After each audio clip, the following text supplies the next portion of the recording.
Assalamualaikum warahmatullahi wabarakatuh.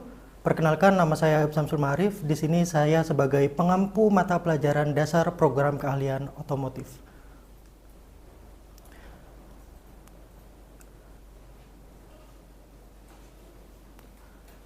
Di sini saya akan menyampaikan materi, yakni materi jangka sorong. Sebelum saya menyampaikan materi jangka sorong, saya di sini akan menyebutkan dulu tujuan pembelajaran dari jangka sorong itu sendiri.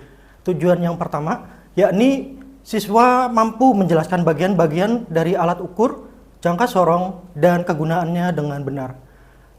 Tujuan pembelajaran yang kedua, yakni siswa mampu mengukur baik itu dimensi luar, dimensi dalam, ketinggian, dan kedalaman menggunakan jangka sorong dengan benar.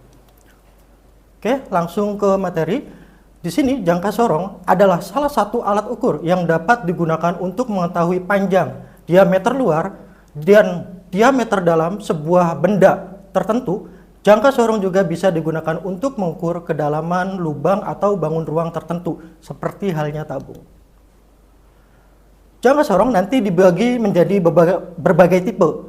Tipe yang pertama, yakni ada vernier caliper, yang mana nanti di sini untuk skala Nonius itu akan ditunjukkan oleh garis-garis dari angka 0 hingga angka 10. Di sini nanti ketelitiannya ada berbagai macam, ada yang ketelitian 0,02, ada juga 0,05. Tipe selanjutnya yakni ada dial caliper. Di sini untuk dial caliper, untuk skala Nonius itu akan ditunjukkan dengan sebuah benda.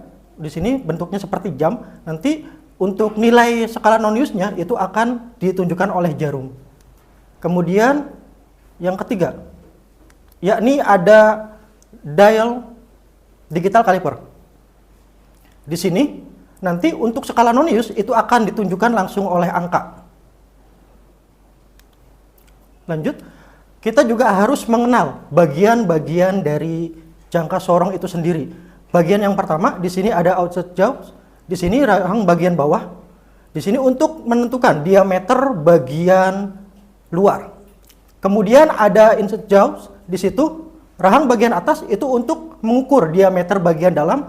Kemudian ada depth bar di bagian nomor 3, itu berfungsi untuk mengukur kedalaman ataupun ketinggian dari suatu benda. Kemudian ada juga yang nomor 4, di situ untuk mengukur, di situ adalah untuk menunjukkan hasil pengukurannya. Untuk pecahannya yang di belakang koma itu akan ditunjukkan oleh skala vernier. Lanjut, untuk pengukuran diameter bagian luar, di sini posisinya harus benar. Cara pengukurannya yakni pertama buka dulu rahang bergerak. Rahang bergerak bagian bawah, mistar sorong digunakan rahang tetap dan rahang gerak. Kuncilah kemudian kalau misal udah terukur bendanya, di situ akan kita kunci terlebih dahulu. Langkah yang selanjutnya yakni bagian 3, lakukan pembacaan. Usahakan pembacaan tanpa melepas mistar sorong dari benda ukur. Kemudian ada pengukuran bagian dalam, diameter bagian dalam. Di sini langkah yang pertama kita sama, buka rahang, geser dulu. Kemudian langkah yang kedua yakni untuk mengukur ukuran dalam gunakan rahang atas, tetap dan rahang geser atas. Kalau misal udah terukur bendanya, di sini kemudian kita kunci. Langkah yang keempat yakni langsung ke tahap pembacaan. Kemudian untuk mengukur ketinggian dan kedalaman suatu benda, kerja di sini. Langkah yang pertama sama halnya dengan yang sebelumnya, yakni yang pertama itu buka rahang geser sehingga batang ke dalam keluar. Langkah yang kedua, di sini masukkan batang ke dalam alur atau coakan yang akan diukur dengan tegak lurus bila tidak akan terjadi kesalahan. Langkah yang tiga, kuncilah mistar sorong. Langkah yang keempat, di situ kita lakukan pembacaan. Untuk melakukan pembacaan, di sini hasil pengukuran ada sebuah contoh. Di sini contohnya dengan ketelitian 0,05. Di sini bisa kita perhatikan.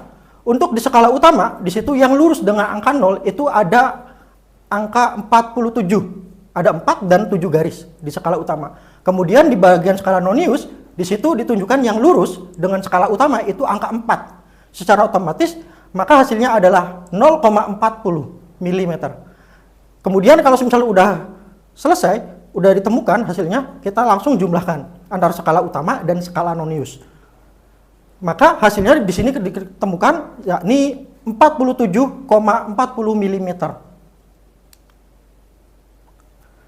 Ada beberapa hal yang perlu kita perhatikan pada saat kita melakukan pengukuran.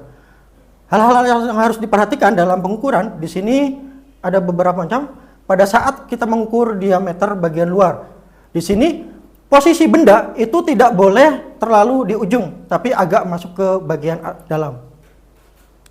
Kemudian, di sini ada contoh yang benar dan ada contoh yang salah. Untuk contoh yang benar, di situ bisa kita perhatikan, benda yang kita ukur itu agak masuk ke dalam, bukan di bagian ujung. Yang ditunjukkan yang sebelahnya di situ adalah contoh yang salah pada saat melakukan pengukuran. Selanjutnya, pada saat kita melakukan pengukuran diameter bagian dalam, di sini ada contoh yang benar. Posisinya itu harus tegak lurus, harus sejajar, nggak boleh nyerong. Nah, itu satunya adalah contoh yang salah. Pada saat kita mau melakukan pengukuran kedalaman ataupun ketinggian, di sini juga ada posisi yang benar dan salah. Di situ harus benar-benar presisi, tidak boleh tidak sejajar. Kalau semisal tidak sejajar, maka pengukurannya pun akan salah. Di sini adalah contoh yang salah dan yang benar.